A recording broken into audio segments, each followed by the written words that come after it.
your content helped me understand self-funding. Oh, that's cool, man. Right? Okay. So like when you bring value to the world, you don't know who's looking for it. And if you can put it places where they can find it, it's something that can still out there today, right? All my YouTubes are still out there. All this content is still out there. It's living. It's an asset that I have created, and now it's in the world.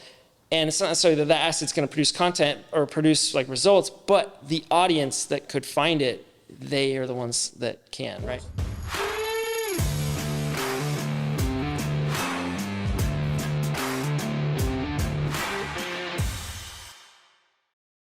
Hey, what's up, guys? Spencer Smith here, host of the Self-Funded with Spencer podcast, sponsored by Pareto Health, ClaimDoc, and PlanSight. Enjoy today's episode. I'm here with Jake Rushton. Jake, good to have you. I'd say you're owner, founder, CEO, everything of Zeek Digital, right? I'm just trying to figure out what I want to be when I grow up. Well, the good news is you own the brand, right? You own the company. So if you just want to change the title, just matter of paperwork, right? To yourself. Yeah. Do whatever I want, man. Well, Jake, I appreciate you coming down. Obviously, you're coming down for speaking engagements, but I appreciate you making some time for me. And I know this finally, I think you and I have been trying to sync up for probably a couple of years now. I've recognized what you're doing online. I'm really impressed with what you're doing. You're working with people I know. I'm like, I got to talk to that guy and see what's up. So thanks for coming down and appearing on an episode, man. Yeah, thanks for having me. I've been seeing you on content for years, and I think when we connected, a couple people told me about you, and I was like, I already know about Spencer. How would I not know about Spencer? Well, I knew about 401 Jake or whatever. What was the hat you used to have? Yeah, so 401 Jake. I mean, that was all born in COVID, right? Like I was stuck at home. Like, what am I going to do? My name has a K in it. Yeah. Great. Let's figure this out and trying to do it. Well, I know zero about the 401k space, but I knew you and I knew the 401k Jake or 401 Jake. And I thought it was cool. You made hats. You were good at branding. I remembered it, even though obviously I didn't really fully grasp what you did. But hey, branding 101, man, you were successful at it. Yeah. And people were buying hats and basically advertising for me. So it's crazy because they would send money to me. I would send them a hat and they'd make content.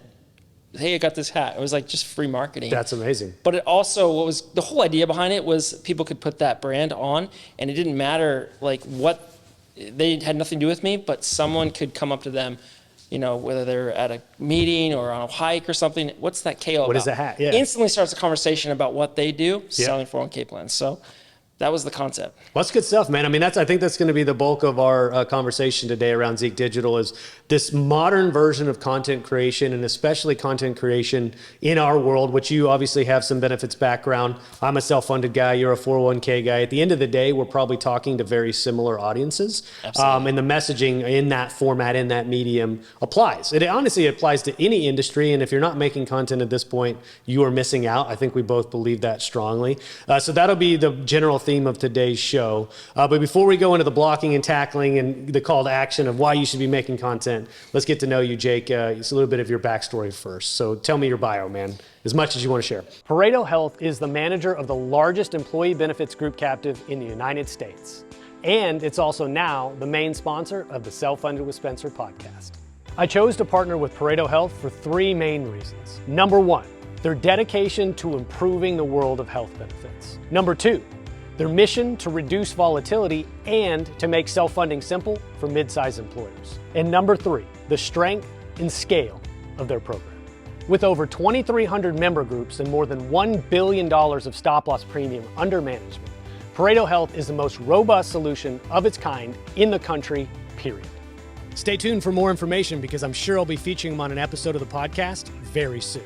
Visit Pareto Health at paretohealth.com or follow them on LinkedIn to stay up to date on the latest news and developments. Yeah, I mean, I grew up in Utah, got out a little bit, spent some time in Australia, spent some time in Hawaii, going to school there, and I'm back in Utah. Got a family, 5 kids, so they keep me super busy. Married my high school sweetheart. She's incredible. She's a school teacher, PE teacher, elementary.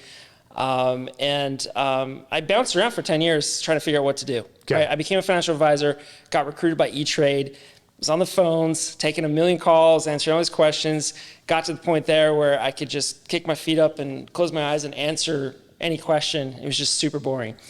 And wasn't really sure what I wanted to do. And I knew that I didn't like telling people how to navigate the stock market, even though I liked the stock market. And so I just wasn't sure how to navigate that. So I tried a couple different places.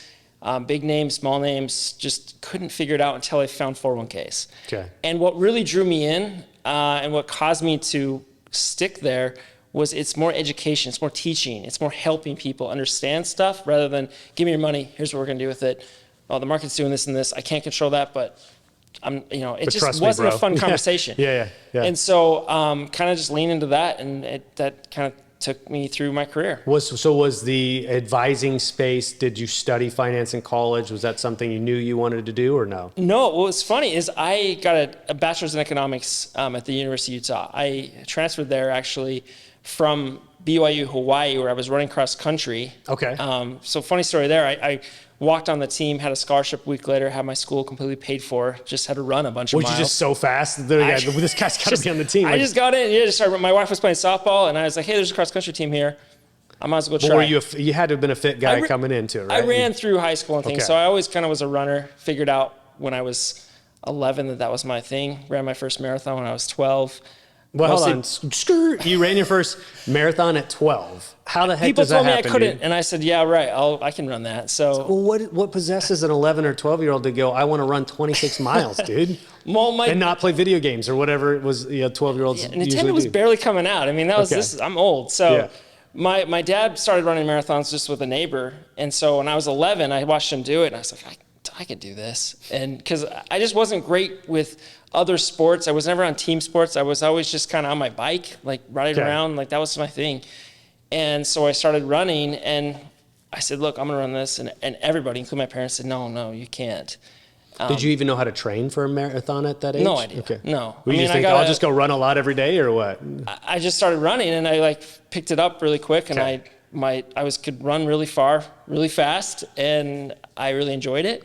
Got a subscription to Runner's World magazine back in the day because the internet really wasn't a thing. Well, dude, this is crazy. Hold on. Sorry, I'm not going to spend too much time on this, but this is fascinating. I didn't know this before we were chatting. That's really young for somebody to run a marathon, clearly. But, I mean, I guess you don't have, the record for youngest marathon runner or anything like that. Okay. No, definitely not. There's people that run younger, but it was frowned upon, right? Okay. That's probably why I'm so short. That's what a lot of people say. But oh, really? Because you ran too much? I don't know if that's true. Well, I don't know what my excuse is other than, I guess, soccer. I was running a lot, but probably not as much as you were. But so I got to ask, best marathon time. Do you know your personal best? The last one I did was my best. I think it was a 2:46. Was 2:46. my time? Wow. Yeah. Did you see that guy that hit two hours? That's the insane. other day. I can't Literally, it's 2 hours remember and 36 seconds. His average was somewhere around 4 minutes and 34, 4 minutes and 36 second average mile for 26.2 miles. I can't. I mean, that's painful. My best mile in high school was a 4:24. No kidding. And that hurt. I mean, it's a different kind of hurt. Like it hurts your lungs at a certain point, and then you get past that, and then your legs. Feel and then you only different have to do it 25 more times if you're that guy. Yeah. I mean, I can At the start a same marathon.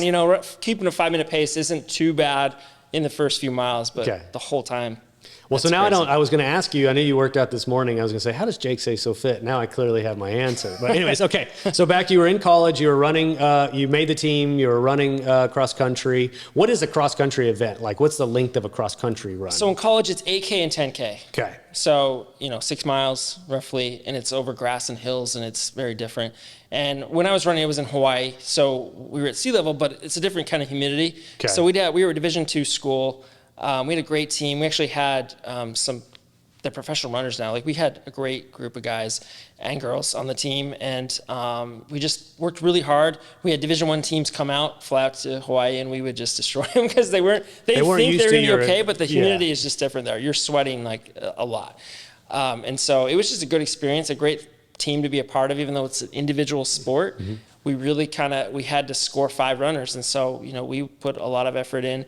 And I learned at a young age, obviously running that marathon, was just the practice of the team's not enough. So I was always doing at least double what the team was doing. I'm trying to teach my kids that. Your practice, that's just the minimum. You've got to double that if you want to separate yourself. Yeah. So I kind of always had that mindset of if I'm going to be doing something, I want to be the best I can possibly be. And you've got to put the work in outside of the actual just practice. Well, I couldn't echo that sentiment enough, man. There was a time in my career, I think I may have told this story before. I was on JV as a sophomore in high school, but I started at varsity that year, and I thought I'd made it. And I didn't really play much. And the coach sat me down about 6 or 8 games in. He's like, dude, I'm going to put you down in JV. This is not punishment. They need you. You'll be the captain. You'll get to play every game. Don't see this as like a demotion. But all I hear is, you suck. You're not good enough for this level. You got to go back down to JV. So it really killed me. But instead of like giving up and getting frustrated about that, I said, why don't I just practice more? And we're practicing every day as a team. What if I go practice an hour and a half on my own, where it's just me and the ball and doing everything I can to improve some deficiencies? I'll be better than them because I put more effort in. And lo and behold, become the captain of varsity the very next year, go on to play college, Division I captain, et cetera. And I think I can literally pinpoint you the moment where I made the decision to be better instead of average. And that was because of effort. That was 100%. It was effort. Absolutely. I was That's overcoming I didn't have all the natural ability that a lot of guys and girls have, but what I did have was grit and determination. And I used that to fuel being better. So, hey, tell your kids their dad is correct. And you met a guy that had the same outcome because of effort. Yeah. And it helps you in all other areas. That's the great thing about sports, and especially in a college level. It's just a different level that you're able to take with you in your life in other areas that, you just wouldn't have otherwise. So I'm grateful for that experience. It was really fun. What was interesting is I was actually doing pre-dental at the time. So that's what I was studying in college. Hard to do in Hawaii. So we had a little kind of dental club going, and I was trying to get in. I had no family or any reason to go down that path. I just thought, this looks interesting. Okay. I like the idea of running my own business is kind of what intrigued me. And I knew that dentistry was something I could pretty much do anywhere. So I was pre-dental. I transferred to the University of Utah, so back home, thinking I could go to different interviews and things, and actually met with the coach there, cross-country coach, and he said, yep, come over, run Division I with us, and we got scholarship money. Cool. So I moved back. My wife had graduated. Everything seemed to be lining up, took the admission tests, all those things, and then they cut men's running. So University of Utah still doesn't have men's running, which is crazy to me, but Title IX, and that's how it worked out. And so my life completely shifted, and then I got waitlisted at a bunch of schools for dental, and I did my degree in economics because I wanted that business background. And the more I put into that dentistry path and the more people I talked to, more networking I did, more shadowing and all that, there were people that had been doing that for years trying to get in. It was just so competitive. There was no Utah school. It was going to be a path that could have continued on for a long time. And so I kind of pivoted. I made a move. I got recruited, and I got into investments, and that's how I ended up on that path. Well, you built a really nice career. I know you were telling me that you helped build a couple big businesses. Unfortunately, the outcomes of some of the effort didn't pan out how you thought, and so here you are now building your own, which I would love to hear about. But can you give me some of the timeline? There's probably a 15-year timeline that I'm almost skipping over, but I'd like to hear life as an advisor in the 401k space, some of the good, some of the bad about that. Yeah, like I said, it took 10 years. I finally found this opportunity where I came into a benefits firm and started the 401k division. And why it had failed so many times before for this firm, because they had 40 different benefit brokers, out selling, how same market, same idea, same concept of selling benefits. And they had tried to partner with different advisors. And the problem was most outside advisors that were, not affiliated with them would just want to cherry pick the bigger, better clients and not help them with everybody else. It could be a great benefits client, not a great 401k client. Okay. And so it just failed all the time. And so I came in as an employee and started the actual 401k division for this regional firm, and from scratch. And I had no idea what I was doing, because in the 401k world, it's completely different than just regular advisor. It's a whole new language. It's a whole other network of people. I mean, you got wholesalers, you're selling other people's products. It's very unique than just bringing people's money in. But that space seemed to resonate with you, though, right? You said the educational component of that that's what I loved. You loved it. Okay. So I put it all together. I figured it out. I really got in and just realized if I helped these brokers win more business, that they would bring me the 401k. So I got really familiar with how to sell benefits, and a lot of times I would get in these meetings and I would talk more to the broker and get them the deal. In hopes of we'll get the 401k as well. Because I knew if I could help them more, they would actually help me. Because some of them would have, different advisors they'd want to use, but I was in-house, and it's always hard from a compliance standpoint to share revenues and things when you're talking about securities and investments. So that was always a struggle for us. Okay.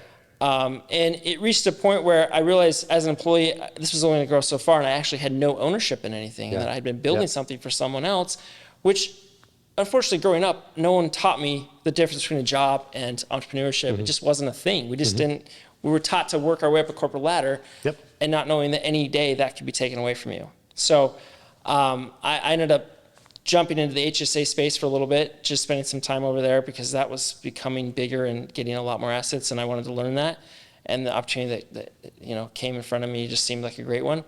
And I didn't enjoy it as much. I missed 401k. HSA is just a very different. It's kind of like, it depends on what the broker is putting in front of the client if they're an HSA plan, right? And so it just wasn't always the same mindset and the same communication. Also, I was always in struggle with our finance team because they wanted to win the business saying we could offer investments in the HSA, but they were making more money when you kept your money in cash.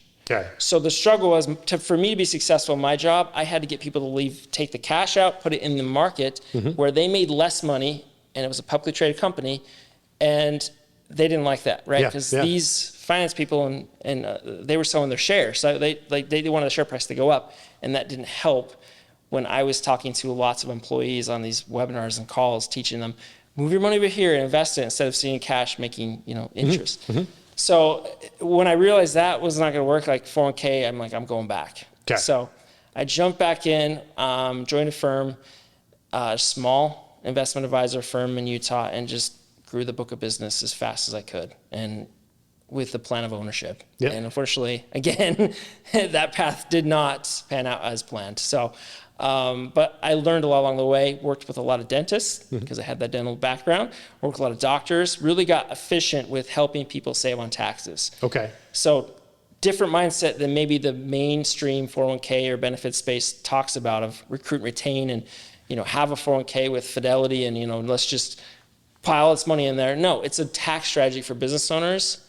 And if we're able to do it correctly and use other types of accounts on top of your 401k, like a cash balance account, we could save, doctors who are making good amount of money but felt poor because they had such a high tax bill. Save them a couple $100,000 in taxes was very meaningful for them. Absolutely, yeah. And that's the niche I kind of carved out for myself. This was pre-COVID, right before the world changed. Well, and we're going to hear about what happened during COVID, and obviously now you mentioned ownership. Now you have full ownership, right? You've gone all the way in on that. But I want to just comment on that because that's something I'm starting to experience. I told you, I've played the role of intrapreneur for I think a number of years now, and really been the first time I've been introduced to this concept of having options or having shares and being able to participate in the outcome. And it's still so really fresh to me. But as it started to come to fruition, it sort of started to snowball as well. And now I see how important the possibility is. Sometimes these things don't pan out, but even have the possibility of even a fractional ownership of an organization and helping build that, how much more long-term benefit there is from there versus simply just being an employee of said company. There are a lot of companies you can work for as an employee and make a lot of money. So don't get me wrong, but you will have zero ownership. And when you sell every single year, you start over at zero and you have to go back and do it all over again. So you're only really as good to that organization as what you're producing at any given moment, right? And so there's a point in time where you go, can I do this forever? Is this really the cycle I want to be on? Or is there maybe another way to go about it? And so that's one thing if my 40-year-old self could communicate to my 22-year-old self to think about ownership and how could you go either build something where you have ownership or participate in a small company where you could get some ownership simultaneously. So anyway, it's just sort of like food for thought. It's a mindset change where I don't think growing up, in the 90s, we were taught to go get a job. And not that that's bad. There's nothing wrong with that. And that works for a lot of people. But if that's not going to pan out where if you're not saving enough in your 401k and other accounts and other things, like you're never going to be able to stop. And you think about what a job is, you have to bring more value to that company than they're paying you. Otherwise, the company goes out of business. Exactly. So, not that the path of entrepreneurship is so hard. And I'm telling you, it is saying, well, I'm my own boss. I can make my own hours. Like you work all the time. I was up till 1 a.m. working because no one else is going to do it. I have no one else to do it. So I'm going to do it because I know that's what I've chosen, but I love what I do. Right. So there's a difference there. And so it's not the path for everybody, but it does bring huge rewards if you could stick Well, this with is it, also grind it two out. 41-year-old guys talking, right? So we've obviously learned a lot and spent a lot of our careers not necessarily being in the situation. And I'm still not all the way fully invested in entrepreneurship myself, I would say, just yet, right? I do have the side thing through the podcast, but it's not my sole source of income. So it's really easy to say when you have a job and you do something under the umbrella of a brand like I do with Pareto. And so I'm immensely grateful for that. Yeah. But you do, this is coming from wisdom of both of us having, nearly 20 years of sort of experience and learning along the way. I think it also, it's interesting being 41 and feeling like you're just getting started too. Like the young me so used to hard, think that was so old, and now I'm like, man, I got so much left to accomplish. Yeah. I just feel like I'm scratching the surface of what the future would look like. Yeah. But anyway, so let's go into what you started and in COVID, and then this idea of content creation. But I'll let you sort of lay the groundwork of how the story is told. But I have to ask, why content? Why did you, in the first place, how did you discover it? Where did you see the opportunity? Like, what was the origins of this? PlanSight is a complete game changer in the world of insurance brokering. As a broker, you know how time-consuming and error-prone the traditional RFP process can be. But what if I told you there's a better way? PlanSight is the only end-to-end RFP solution on the market made specifically for benefits agencies. It's like having a superpower that gets you an average of 8 to 10 hours back per employer renewal per year. And the best part? PlanSight supports all carriers, all funding types, and all group sizes for over 20 different benefits. If you're ready to make your RFP process faster, more efficient, and more profitable, it's time to call PlanSight. Visit plansight.com now to book a free demo and discover the future of insurance renewals. It goes back to listening to Gary Vee, right? Like I had started probably, I don't even know, like 2018 or 17, starting to really listen to Gary Vee and just starting to think about content in a different way, or starting to think about social media in a different way. Instead of just consuming, I started to realize, hey, like there's an opportunity here to get attention. Like, what does that mean? What could I do? What would that actually open up for me? And when you start to go down that path, like you have to remove expectations, because you don't know what the future could hold, but you will have no opportunity if you don't do something. And so for me, I was always interested in just making some sort of content. It literally just started with like Thursday Thoughts from Jake. Like that's all that it was. I jumped on LinkedIn. I'm like, all right, I'm gonna start making a video once a week. I will not go to bed on Thursdays unless I made that video. Thursday Thoughts with Jake. Okay. For the week, I would think about something and then I would just make a video. And it was really scary in the beginning. Yeah. Well, so this is super important. What was the first video about? What was it like? Because this is where most people, I don't want to say fail, but they stop. I should dig it up. It was terrible. Okay, but they go, I don't know what to say the first time. And they're so scared about that first video. There's so much important that's built up in their minds that they end up not making any content because they get scared. So what did it look like for you? It was supposed to be 401k related is what my content was all revolving around. So I'll have to dig it up. That's the great thing about content is it's there. So I'll go find it. But it was just a quick, selfie video of me probably outside. I think it was just out in a parking lot, just talking about 401ks and something basic. And it was probably very selfish. I'm really curious now what it was, but it was probably something to try and make a sale happen, right? Okay. Like that's kind of where we all go. I'm gonna make content because I want something to happen tomorrow. Yeah. That's not gonna really be the case. Content is not meant on social media to make a sale tomorrow. Like the ROI on content could take years. Agreed. And if I hadn't started, I would never be where I am. Like I wouldn't be speaking to you. I wouldn't know you. Like that's the beauty behind it, is it can open up doors that just would never exist. So I think the biggest fear for people, a lot of times they'll put the compliance, like, hey, I can't. Compliance says no, and that's the biggest. Well, that's fine. Maybe start with your own content on TikTok or Instagram personally. Just share something. And I'd always kind of done a little bit here and there on Facebook with my kids and my family, like not very consistent by any means, but that's probably the first piece of content I made. Especially LinkedIn, people think, well, that's where the confluence of my personal life and my professional life intersect. And so I have to be something different on this platform. And fair enough. However, they'll still post things on Instagram, right? That's a lot more personal, a lot more probably oversharing sometimes than if they were doing a professional piece of video on LinkedIn. But when you come in and introduce the world of professionalism into my personal world, and I'm making a video personally, then I start to fear what my company's going to think. Like you said, I worry about what the compliance department's going to say. And all of a sudden they come up with a lot of excuses as to why I shouldn't do that. And again, never go about doing it. I think the point you made, did you want to comment on that? No. Okay. The point you were making is a very interesting one though. It's like everybody thinks I'm going to make a piece of content that leads to a sale right away. I'm going to just say something so convincing. People are like, that guy's an expert. I'm going to go buy something from him.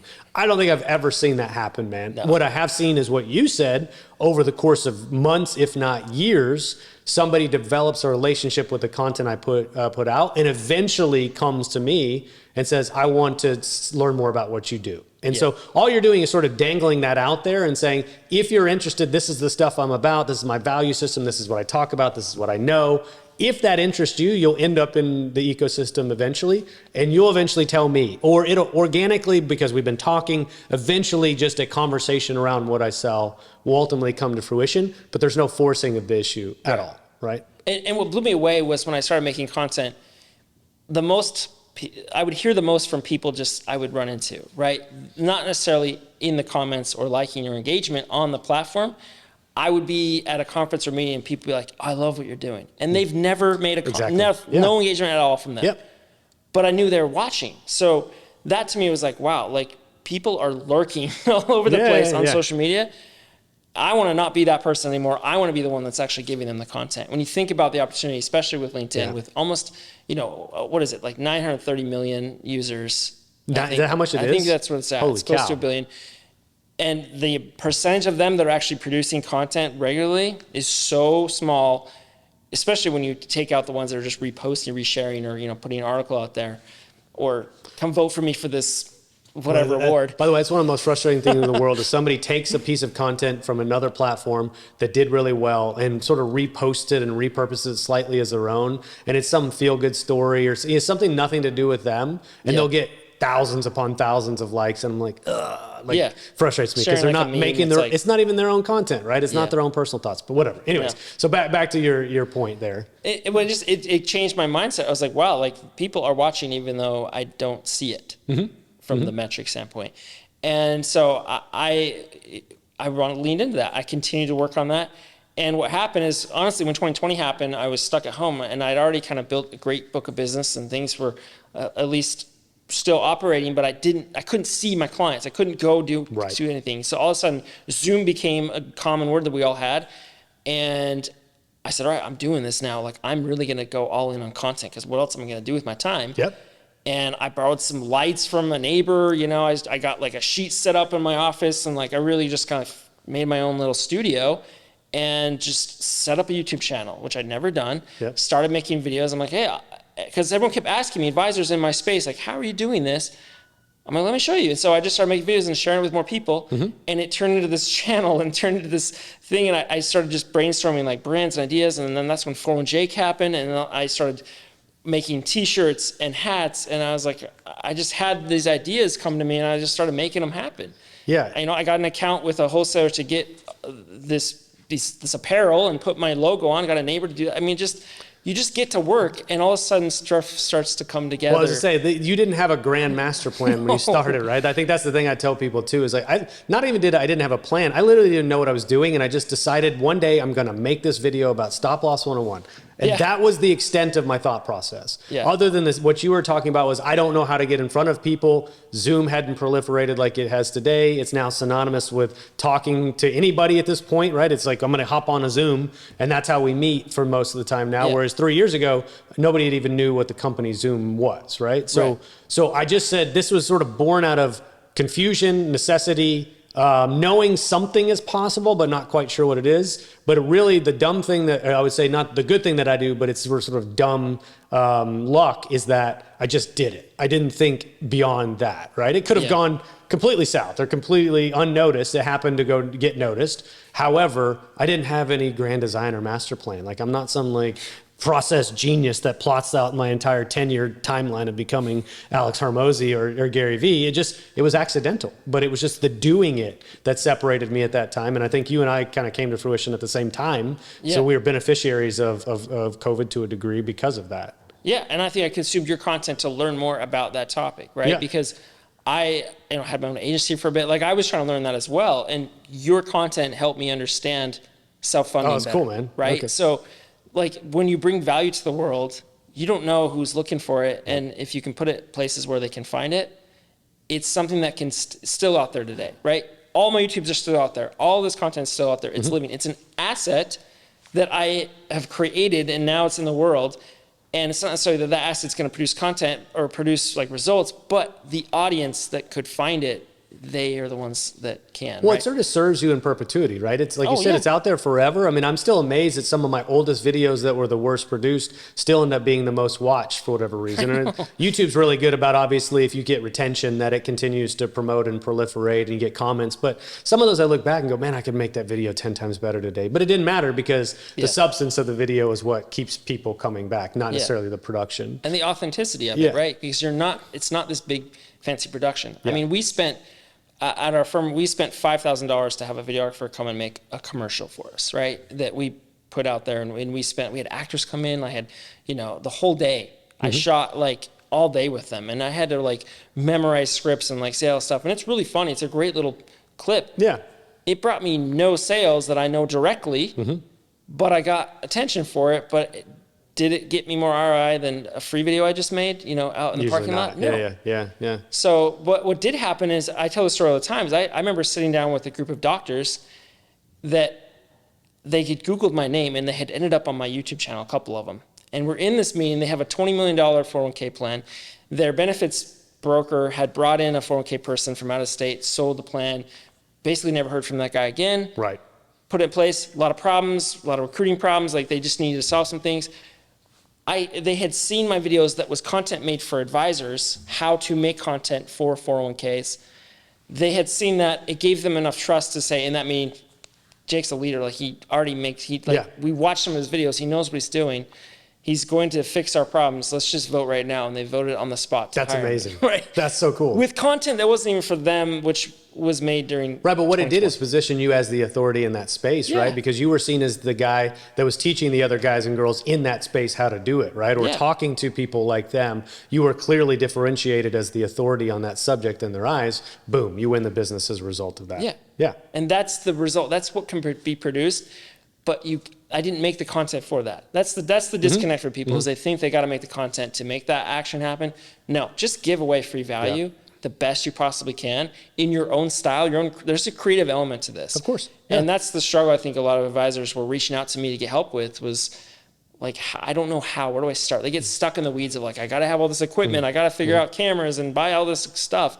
No, like set up your phone and just try to make something valuable and share it with the world. Well, see, but what I see that, I suspect, this is my own sort of like trying to psychoanalyze people that do that. They do that because they don't actually want to create the content. They're so scared to create it. So they've blown up a bunch of obstacles in their mind. I can't do it because I don't have this light, or I don't have this camera, I don't have this framing, I don't have this setup. They want it to be perfect. And so like, what is that whole adage, perfect is the enemy of good? They just won't ever end up doing it in the first place. I do believe it's born out of fear and insecurity, which I totally understand. However, that's the thing you've got to get over. If you want to reap the rewards of the content creation realm, you have to get over the fear or the insecurity of being visible and seeing yourself and hearing yourself. That all has to go by the wayside. It's still understandable that I still get afraid sometimes when I make certain content, or you might get slightly nervous in a setting. However, you learn to overcome that, you learn to silence that and move on, because you realize what you're actually getting as a result of going out and doing it is what you want. But most people will build up the fear in their mind to stop them from getting what they want, and they'll just make an excuse or something instead. That's just my perspective of it. I spoke to an advisor last week. He messaged me on LinkedIn and said, "Hey, I set up a studio. I've been testing video. I look at his profile. Not one video is posted." What are you testing? Like, what are you sitting there judging your own stuff? Like, don't be the judge of your own content. Just put it out there and know that each one's going to be a little bit better. When everybody that makes content will tell you, I've had some videos or some posts that I'm like, this is one of the best things I've ever created. It doesn't do anything. Yeah. And then some things like you said, like my very first video were just regular random ones where I didn't put a ton of thought into it, or it was just in the moment I had an idea and I went with it, end up, blowing up as a result of it, right? So you cannot control the outcome of what actually happens once that post is out there or that video is released. And so it's just a continual trusting in the process to keep consistent producing it, because the rest of that is kind of out of your control to a degree. Yeah. So tell me about Zeek Digital. What does Zeek Digital do exactly? So what happened is I realized as I started helping people, I set up a community called 401 Club, and then it started to turn into helping more than just 401k advisors, which is a pretty small niche market. I know pretty well a lot of people in it. But I started helping people in the benefits space, other B2B salespeople, other companies were reaching out. And so Zeke's my middle name. It's my grandpa's nickname, actually. And so that is where Zeek Digital came from. I realized I want to help more people communicate more effectively. And that's not just on social media. Yeah. Content can be used in your business in many different formats. And the skills needed to make that happen are sometimes what are lacking and where you struggle. And so Zeek Digital was created to help people have that happen. So a lot of benefit brokers have been reaching out in your space because they want to make content. They've seen what you're doing. They see what other people are doing. They listen to Andy Neary. Like they're like, I got to do this.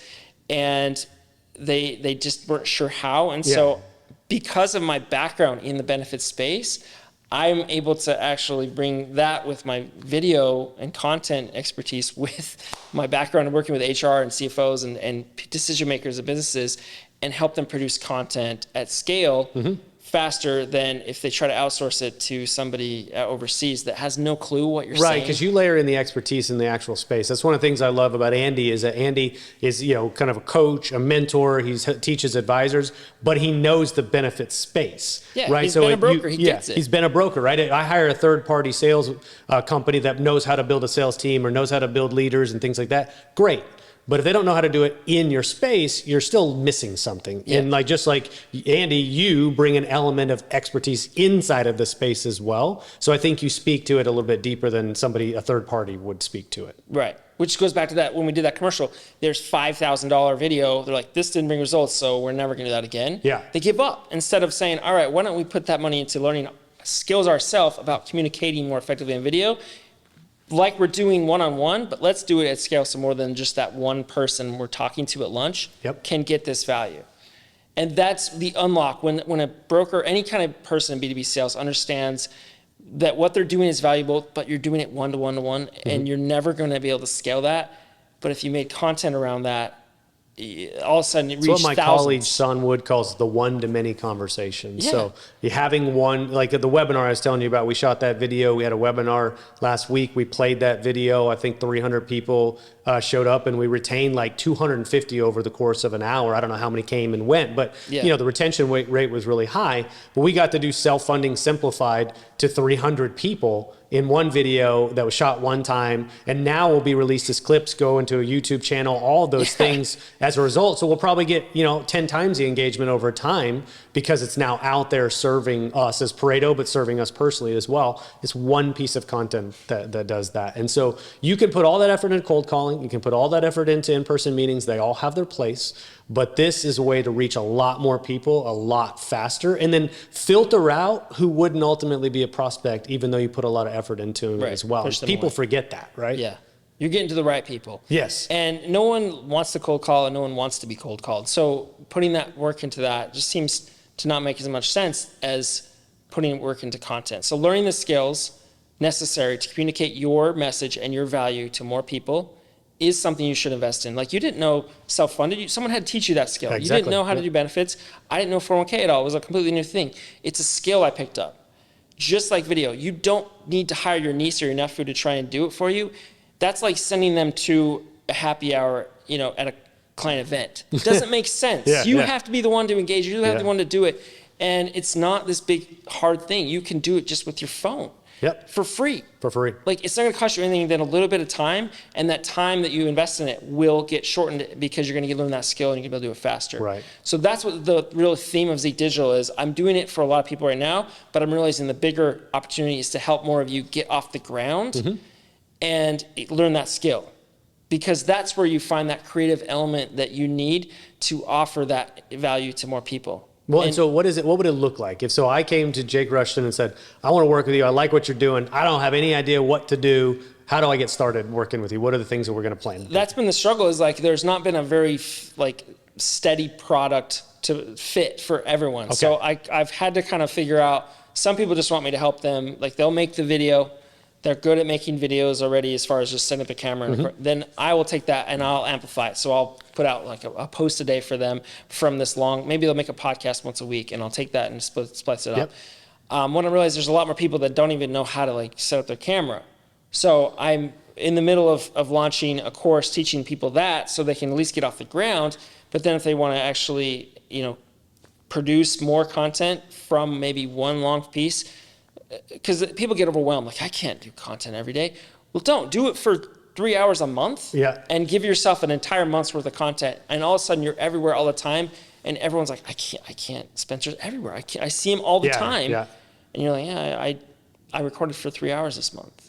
That's right? Ryan Pineda talks about that. Do you follow him? Yep. He'll do like 8 to 10 hours once a month, or that's what he obviously says. I'm sure it could be different now, and he would produce 30 to 50 videos as a result of that, right? So get all the content, get it all out, shoot it all, and then that batch content turns into a way to sprinkle it out consistently with a cadence on every platform for a month. And that guy was everywhere in my feed. I was starting to consume the content, like it, but it seemed like the guy was posting 10 times a day. It's just because all that content was batched and released like that, right? And so it looks like way more effort than it really is. There's an expenditure for the way he does it, but it's not that much time effort like people think it is. Right. And it's a process you got to put in place. And that's what I kind of teach people, and that's what the course is all about, is what I call the prep method. So a lot of times I'll come out and speak to advisors and brokers and other consultants about this. And prep is you need to plan, record, edit, and post. Each one of those elements is something that you need to be involved in. You can't just outsource all of it and say, like, hey, videographer, come make content. Like, it's not going to go well, and you're going to be frustrated you're not getting the ROI off of what that investment is. So planning, all that means is you need to start to capture the ideas. Right? Like, when you sit down with a camera and then you start to think of the idea, it's not going to work out well. You need to have those ideas that are hitting you, whether you're in a client meeting, whether you're on your bike, whether you're golfing, whether you're at lunch, like, all the time you're getting inspiration of, like, this would be a good piece of content. You're not going to remember that. So put it into a list, open up a note on your phone, and just start making content ideas. I have probably 5 of them that are just huge, right? I always have content ideas because they're all around you. Your clients are telling you. Well, it's just like a comedian uses the world to sort of source their inspiration for jokes, right? They just observe and sort of report through their own lens of comedy, but it's the same thing. They're using the world and their own life experiences to source material, jotting it down, jotting premises, things like that. And then they have a notebook full of all these, and they eventually become jokes. You're doing the same thing, just for content in your space. So that's and you're going to spin it your way. Like, there's a creative piece to that. There's a voice to it. There's a voice you need to find. And in recording, that's not this overwhelming thing. You don't need to spend thousands of dollars. Get your phone, get the lighting in front of you instead of behind your face. We don't want to look up your nose. Like, just little things that some reason. The fangle, right? When you got the phone down here. The first video, you're like, you're a shadow, the light's behind you, and you're looking up your nose. Like, no, spend $15 and get a tripod. Put your phone on it, right? Get the light from your window. And it's just simple stuff. And when you do that, then there's going to be this editing piece. That's the E, right? So you can use CapCut for free. And honestly, editing, you think, well, I can't edit. Like, that's something I have to outsource. I can't tell you how many people have told me that. Like, it's almost like this standard approach, like, there's no way I can edit. Guess what happens when you edit? You learn your voice. You learn how to tell a story. You learn how to make something that is unique to you. And if you don't go through that process, you're never going to be able to hire an editor, because they're not going to know what you want. Unless you find like the perfect magic fit of this editor that you've seen their stuff and you're like, I love that exactly. And you have this magic bond that instantly happens, which is super rare. You're going to have to go through that process. Just like you did with whatever you sell. You had to go through a skill learning process. So you got to take that step. And CapCut is a tool that you can use on your phone when you're sitting at your kids' practice or wherever you are. You don't have to spend money. And you can get on there. You can start to manipulate, cut out your ums, and you start to notice stuff. And then you get better at recording, because now when you edit, you're like, oh, this is hard to do. And it's really not that bad, and you can get super fast. And what's great about that is that creative voice comes out. Yeah. And then you're like, oh. Well, I think editing is an art form, and Nathaniel obviously helps with a lot of editing now. But I started just like you, editing. I started with iMovie because I had a MacBook at that time, and thought I didn't even know about CapCut. So I'm like, well, I guess this free program on my computer, I'll figure it out. I'm a relatively smart guy. And I just started playing around with it. I had no idea what I was doing, Same thing, but I had to try it, right? It's like, well, I don't know an editor. Who edits stuff? I don't know. Yeah. Probably didn't even have the budget at the time too. So I just went ahead and did it. I think there's something, like you said, about learning it yourself and doing it yourself and editing your own videos, that even though it may take longer to produce great stuff, you're learning what you want to produce and how to produce it. And what, like you said, your voice ultimately comes out of that. And I think I wouldn't trade it for the world, having started editing my own stuff to begin with. Yeah. I think it's an important skill. However, I understand why people with money and budgets can shortcut. You can outsource it eventually, but what I've seen most people that do, they just get frustrated because it's not their voice. Yes, fair enough. And when I edit for people, we probably spend a couple months trying to get to that. What do you like? Like, I have a client that I've been working with for a while, and he's like, can we just add more graphics? I'm like, I need a little more. What do you want? What does that mean? Well, he went and found some clips. They were actually not even graphics at all. They were just little funny clips from things that he had seen, like GIFs and stuff from texting that he sent me. And so we figured out a way to put some of those in. But that's not something I would have just thought of as the editor. Right.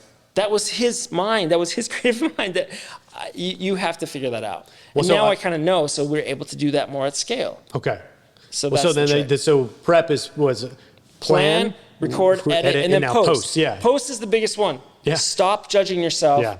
Get it out there. Realize the context of the platform, right? So it's okay to mix it up. No, I hate when people say, like, well, this isn't Facebook on LinkedIn. Like, do whatever you want. No one's going to judge. It's not Facebook, and that's okay. And if you want to go on Facebook, you can. And if you don't like somebody's content, you can just scroll by it. Just understand the platform a little bit. Yeah. Always post directly. I don't think trying to use these aggregators is super effective, especially in the beginning, where you're like, if just one piece of content goes everywhere. Maybe think it through. Write different captions. Do different things to make it actually contextual to the platform. Because your mindset when you're on LinkedIn is different than on YouTube, right? You need to optimize SEO better because YouTube's a search engine, whereas LinkedIn, someone's going to hopefully scroll and see it. It's more of a social network. Yep. But the huge shift right now is we're going from social to interest. That's what TikTok brought in. That's why TikTok came and just took over like so fast, because it's revolving around what you love, what you like to, it's not just your network of people. Okay. So now we're seeing that shift happen in all other places. That's what Instagram Reels is. That's what YouTube Shorts is. LinkedIn's starting to turn that way. All the algorithms realize that people are going to stay there longer if they're seeing what they like. So I love cycling. Guess what I see in my feeds? A lot of cycling, right? My wife's a teacher. She got off all social media. I love this story. The only reason she got back on TikTok she didn't even she made a profile, but didn't change her name. It's like user million numbers. And she's just on there because she wanted to watch the live feed of Taylor Swift's concert. She wanted to see which two songs she was going to play, the mystery songs every night. Oh my God, I've heard all That's about what brought her this. back to social media. Okay. Now she's an elementary teacher. So guess what? All of a sudden the algorithm has picked that up. She likes Taylor Swift and she's a teacher. She sees content now of Taylor Swift and teachers using her songs in their teaching. That's what she sees in her content. So that's what's happening, is your interest. So if people are going through a process in their business where they're interested in learning more about self-funding or about insurance or about 401k, well, hopefully there's something out there for the platform to show to keep them on there, because they don't care what they're showing them. They just want you to stay, the platform itself. Yep. So you've got to post and realize that this is not necessarily going to show up it's a different group of people, right? I don't have the same group of TikTok people as I do on my LinkedIn. LinkedIn's my biggest by far, but they've known me from 401 Jake and that whole thing. So what I do like about LinkedIn, and I understand the interest route. I totally get it, right? I've noticed my feed over time. If I like more soccer videos, starts to be more soccer, or I like more workout videos, starts to be more workout. I like that, except the fact that then it becomes so self-reinforcing that it puts you into a bubble, it puts you into a silo, and you don't get introduced necessarily to new ideas or new concept, right? So I hope that we go to the route where we're all just laser focused on only the things we like, and we're being spoon-fed those things over and over, and we don't grow, right? Or we don't get introduced to new stuff. The other thing I was going to say though is LinkedIn has a substance component that I don't think the other platforms have, outside perhaps YouTube, because that's really truly a learning platform for a lot of people. Yeah. But Instagram, Reels, YouTube Shorts, TikTok, it's very ephemeral. It's a scrolling, it's a feed, it's very short form. You like something, 10 seconds, you engage, you move on. You don't stay engaged and you don't mind that subject necessarily further. What I like about LinkedIn is I watched the video you commented today with Alex Hormozy. It was 8 minutes long. It captivated me for 8 minutes. It made me want to go do different things as a result of that. There was a depth to the information that was communicated there. And because the platform is a platform of professionals, now if I'm interested to talk to Jake more about that video, I can message Jake right there. We could potentially do business as a result of that as well. And so I think that immediacy of the ability to communicate and work with other professionals you want to work with is also there. So that's why I spend the majority of my time on LinkedIn as well. But I want to get out of that bubble just like you. I want to make sure I don't only put all my eggs into one singular basket too. Yeah. ClaimDoc is a medical claim auditing and member advocacy company. We provide fiduciary services to employer-sponsored benefit plans and allowing them to create an environment where we ensure that the benefit plans are being charged in a fair and reasonable basis. My business is basically people, and it become a real simple transition. We thought it was going to be far more complex. I've saved, we'll say, hundreds of thousands of dollars. I could not say enough about ClaimDoc. Well, and people not necessarily out there just want to consume content around what we sell. That's the hard thing too, is like, well, who's going to want to look at this? Well, someone that's digging into has to make this big decision and is doing research will be looking. Absolutely. And they're also going to be asking their friends. And when their friends, who happen to maybe one of them is your client and loves working with you, tells them about you, and if there's not a single piece of content for them to find about you, guess what? You missed that opportunity. So you have to think about, from a referral standpoint, not having content hurts you. Yes. You've got to have content, so when you go to Google, there's something there for them to find. And that can, I mean, overnight you can have pages of stuff from you. It's not that hard, but when there's nothing out there, you're a ghost. Yeah, I can't tell you when I go and find out somebody about somebody and I go to the LinkedIn profile and it doesn't even have a picture, I'm like, well, this person may be incredibly successful, but if they don't have a picture, like it's nothing, I don't even know who they are. I don't even know what they look like. I don't know if they haven't ever posted anything. How can I engage with them to determine ultimately if this is somebody I want to connect with? There's just nothing there. Yeah, and you I don't know what they understand that do, at all. who they help, what they're solving. That's the issue. Like, we're asleep at the wheel when it comes to LinkedIn in B2B sales. Yeah. I don't know why that is. I don't know what needs to be happening there. But when you Google somebody in any, mostly our audiences here that we both know, the second or first listing on Google front page is going to be your LinkedIn profile. Okay. It is your personal website. If you're not taking it serious, do this in real time. and you don't have a headline that actually tells who you help and what you're solving, they're not going to go any deeper. Yeah. Right? Everybody selfishly wants to know, I'm not the are first you going Spencer to Smith. help them? That's right? funny. Yeah. So LinkedIn is that big in SEO in terms of like if you were Googled. Yeah, Google's optimized. Google has LinkedIn, near the top Okay. when you're in B2B sales. Well, that's super interesting. Okay, so that just further reinforces the importance of building out a LinkedIn profile. I mean, 100%. it's made my career kind of, honestly, man. I mean, the content through that channel, that mechanism has made my career. It sort of made me who I am in the last couple of years. It's kind of the hub, right? It is, It's yeah. the starting place, and you can feature different things, and you can have a call to action in your profile. Like, how many people don't have that? A lot, right? We don't even know how do we work with you? You've made the transition of finding you to do business with you so difficult. You don't even know which opportunities you've already turned away because you haven't made that path even available. Yeah. It's mind-blowing. So that's a big part of when I sit down with my clients at Zeke Digital, I'm like, hey, let's first think about the customer journey. When someone finds one piece of content that solves their problem, that one question right then what? Then what? Yeah. How are we going to get them to watch an 8-minute video of you? Well, you've got to continue to make it more and more valuable, and you've got to give it an easy way for them to find it. Because eventually they're going to watch enough of it, like, that's it. I've got to hire Spencer today. Yeah. And you did no extra. You could be off on vacation with your family, else and you got a deal, because the content you made last year is building out your pipeline and bringing in clients. Well, that's what there's a guy I had on last year, TK Cater, TK and then Kader, and he has a channel called Unstoppable. And TK is a serial entrepreneur. He's built a couple of SaaS businesses and sold them. And now he teaches other SaaS entrepreneurs how to kind of do the same thing, build out their pipeline, their go-to-market strategy for early stage entrepreneurs in the SaaS space. Yeah. All of his leads come through his YouTube channel. He makes one video a week on Sundays. He spends all day producing it with his producer and editor. They come up with a topic. He's real big on sort of jotting down bullet points and note cards and using that as a visual. And he says, all of my leads come from there, and then I will only work with people at this point if they've sort of gotten consumed with my content and go really deep in the rabbit hole and eventually come to me and say, I watched 25 of your videos. I want to work with TK Cater. How do I hire you?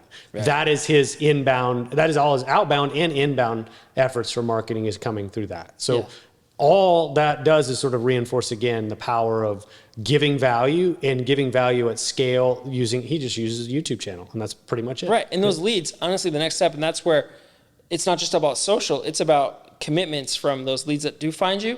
What are you going to give them next? Well, you should give them a video and maybe a PDF guide or something that outlines the things you're going to say in the first meeting anyway. Get them to commit to look at that before you actually meet with them. Okay. If they're not going to commit to a 2-minute video, they're not going to move their plan to you or whatever you're selling, right? So that's another piece of content where you need those video skills that I'm teaching people to put in place to run your business more efficiently and to scale your influence, because you're doing it super slow and very inefficient right now. Yeah. Well, then, so the other thing I want to touch on before we kind of move towards the end here, Jake, is I know you do a lot of public speaking. Was the speaking a result of the content? Was speaking preceding content? By both? Do you recall? It all from content. Okay. So originally, I started making content in 2020, and then I got actually introduced to a bunch of different people who found my content. You know, their payroll provider reached out to me, and then they introduced me to a record keeper in the 401k space, and then we put together these 401 workshops. So I've been doing these workshops all across the country. We did them virtually for a while. Now they do them in person, and it just kind of turned into a whole speaking channel that I had no idea existed. And as we've gotten more and more back to normal life from Zoom world, these events, I'm able to come in there and teach this in person. And what I love about it is a lot of times I'll screen mirror my phone and literally like record myself in front of the group, show them, pull up CapCut, edit it right there, show them how simple it is in front of them in a matter of minutes, how they need to be doing this. So I love to talk about the mindset, but I also love to get into the tactical side of it and teach them the skills, because they're just scared and they just get stuck. So I want to help more people because there's so much need. When it goes back to my why I want to do this, is sure, I could go sell a bunch of 401ks. I could go make plenty of money and just kind of disappear. No one really know who I am. Fine. That's a life a lot of people do. But for me, I want to leave a bigger impact. Like, I know there's too many people that have crappy 401k plans that have no help, no guidance. They don't use it. They're gambling on crypto or whatever they're doing with their money. And like, they need more help.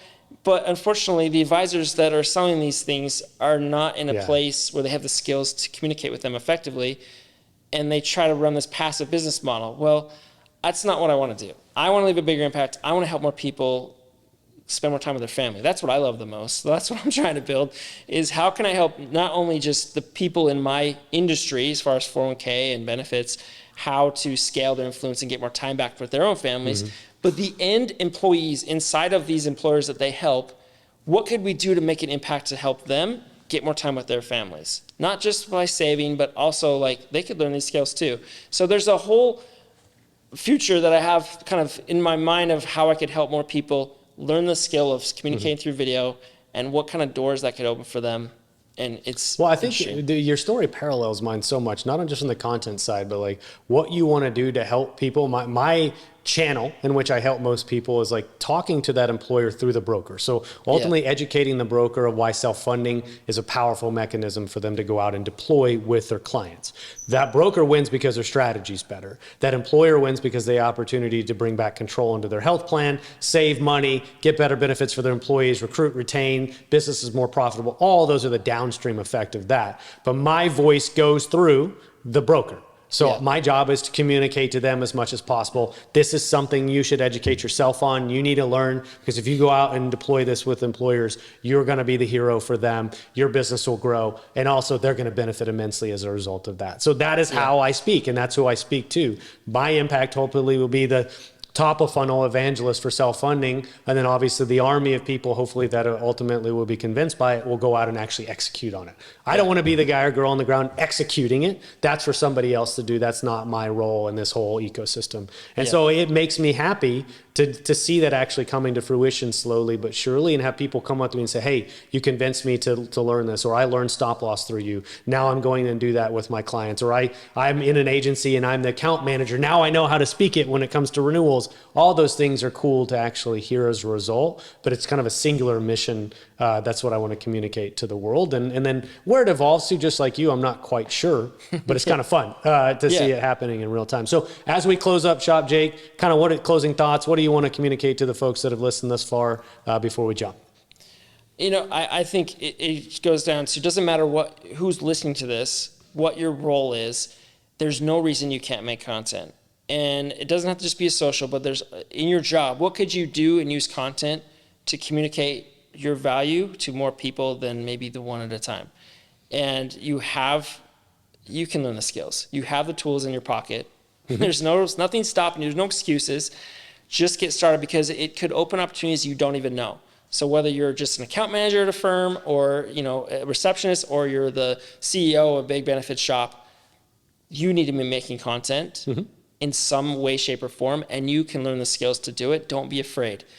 Get over that fear and just start shooting. It's awesome. It's awesome. Well, I mean, that's a great call to action, Jake. I really appreciate you joining me here. I've learned a lot in this conversation. I kind of want to keep going, but in the interest of time for everybody, I don't want to make this another hour longer, but I seriously could ask you a million more questions. But thanks for doing what you do, man. It's really been nice to get to know you over this last hour and a half or 2 hours or so. I suspect this won't be the last time we sit down, and this won't be the last time we talk, and maybe we'll figure out how to work together as well. But definitely kudos to you for what you've built and the opportunity that you seize, man. I wish you luck, and we'll talk to you again soon. Awesome. Thanks, Jake. Thank you.